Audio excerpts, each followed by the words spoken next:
Question number 15 में बोला गया है एक हौज है जिसकी भुजा की लंबाई 1.2 मीटर है। ये हौज पूरा जल से भरा हुआ है। इस हौज से बाल्टी से पानी निकाला गया। कितना बाल्टी पानी निकाला गया है? टोटल 64 बाल्टी पानी निकाला गया है। तो पानी निकालने के बाद देखा गया कि अभी भी हौज जो है 1/3 भाग भरा हुआ है। तो क्वेश्चन ये पूछा गया है कि एक बाल्टी में कितना जल अटेगा, ये आपको फाइंड आउट करना है। दैट मीन्स सिंपल, एक बाल्टी का आयतन क्या है ये आपको फाइंड आउट करना है। सो इसके सॉल्यूशन को देखेंगे। यहाँ पर हौज की एक भुजा की लंबाई दिया है 1.2 मीटर। अब इस 1.2 मीटर को अगर हम डेसीमीटर में चेंज करेंगे तो कितना से मल्टीप्लाई करना होगा? वेरी गुड, 10 से मल्टीप्लाई करना होगा। सो 1.2 इंटू 10 डेसीमीटर, दैट इज, इसको मल्टीप्लाई कर दिए तो आ गया 12 डेसीमीटर। ये हो गया हौज के एक भुजा की लंबाई। देन हौज का आयतन। अब हौज कैसा है? घनाकार है, घन के आकार का है। और घन का आयतन क्या होता है? भुजा का क्यूब। तो हो गया 12 का क्यूब। चूंकि यहाँ भुजा क्या है? 12 डेसीमीटर है, तो हम लोग 12 का क्यूब लिख लिए यहाँ पर। और इतना घन डेसीमीटर। हमेशा याद रखेंगे एक चीज कि जो ये घन डेसीमीटर होता है ये 1 लीटर के बराबर होता है। 1 घन डेसीमीटर बराबर 1 लीटर होता है। तो इसको 12 का पावर क्यूब हम लोग लीटर लिख लिए। देन क्वेश्चन में बोला गया है हौज 1/3 भाग भरा हुआ है। 64 बाल्टी पानी निकालने के बाद भी अभी भी जो हौज है वो 1/3 भाग भरा हुआ है। तो कितना खाली हुआ? यानी हौज का खाली वाला भाग क्या है? हौज कितना खाली हो गया?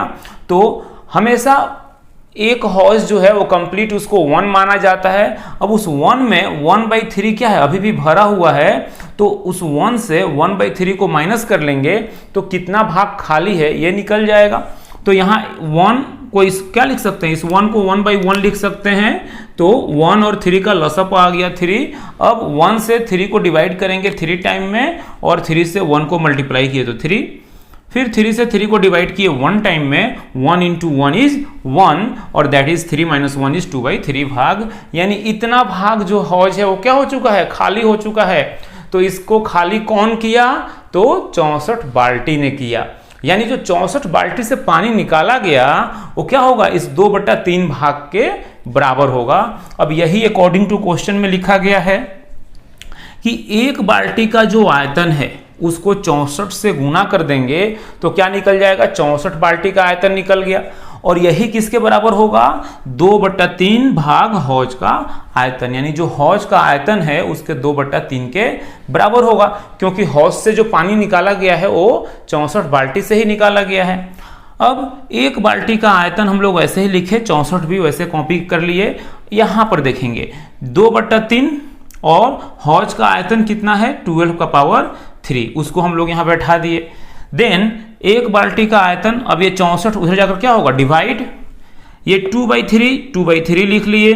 12 का पावर क्यूब 12 इंटू 12 इंटू 12 3 बार लिख लिए। और ये 64 आकर यहाँ पे क्या हो गया? डिवाइड हो गया। अब इसको कैंसिल कर रहे हैं तो 3 से 12 को कैंसिल किए 4 टाइम में। देन 2 से 64 को कैंसिल किए 32 टाइम में। देन इस 4 से 32 को कैंसिल किए 8 टाइम में। देन इस 8 को कैंसिल किए 4 से 2 टाइम में, और ये 4 से 3 टाइम में 12 कैंसिल हो गया। अगेन इस 2 से 12 को कैंसिल किए 6 टाइम में। फाइनली जो बचा वो क्या है? 3 और 6। देन एक बाल्टी का आयतन हो गया 3 इंटू 6 18 लीटर। और जो एक बाल्टी का आयतन आएगा उतना ही तो जल उसमें अटेगा। तो फाइनली हम लोग लिख लिए एक बाल्टी में 18 लीटर जल अटता है। यही फाइनल आंसर होगा इस क्वेश्चन का। क्वेश्चन नंबर 16 में एक ग्रॉस दिया सलाई के बॉक्स की लंबाई, चौड़ाई, ऊंचाई दिया हुआ है और पूछा गया है कि एक बॉक्स का आयतन कितना होगा। अब एक ग्रॉस दिया सलाई बॉक्स मतलब जो बड़ा सा बॉक्स होता है जिसमें 144 पीस दिया सलाई होते हैं। जो 12 पीस का एक बॉक्स आता है वैसा 12 बॉक्स उसके अंदर रखा हुआ रहता है।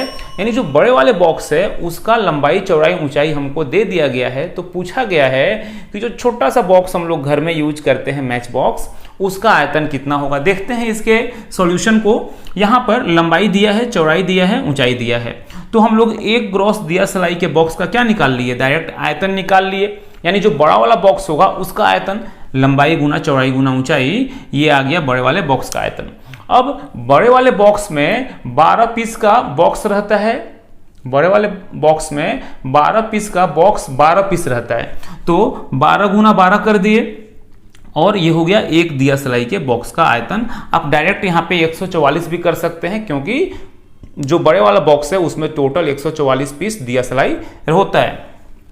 तो यहां से जब एक दिया सलाई के बॉक्स का आयतन हम निकालेंगे तो ये 12 × 12 क्या होगा, RHS में जाएगा, और RHS में जाएगा तो डिवाइड हो जाएगा।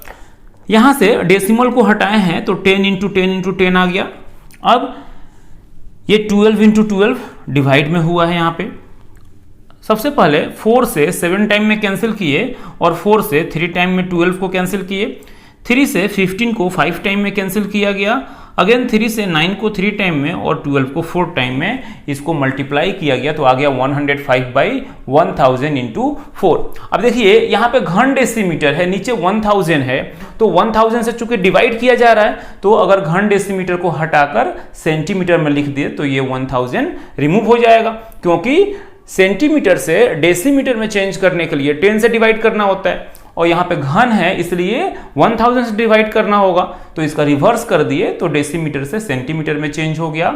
अब इसको डिवाइड दे दिए तो हो गया 26.25 घन सेंटीमीटर। ये हो गया एक बॉक्स का आयतन। क्वेश्चन में और भी कुछ दिया हुआ है, बोल रहा है कि अगर जो छोटा वाला बॉक्स है उसकी लंबाई 5 सेंटीमीटर और चौड़ाई 3.5 सेंटीमीटर हो तो उस बॉक्स की ऊंचाई कितनी होगी, ये फाइंड आउट करना है। तो चूंकि एक बॉक्स का आयतन अभी हम लोग निकाले कितना, 105/4 घन सेंटीमीटर, तो बॉक्स का आयतन फिर से वही होगा, लंबाई गुना चौड़ाई गुना ऊंचाई। लंबाई 5 दिया हुआ है और चौड़ाई 3.5 दिया हुआ है, ऊंचाई को हम लोग ऊंचाई लिख लिए। तो यहां से जब सिर्फ ऊंचाई निकालेंगे तो ये 5 और 3.5 RHS में जाकर डिवाइड होगा। अब ये 3.5 के बदले में यहाँ पे एक आ गया 10। अब हम लोग जब इसको काट दिए, काटने के बाद आ गया 3/2, ऊंचाई हो गया 3/2।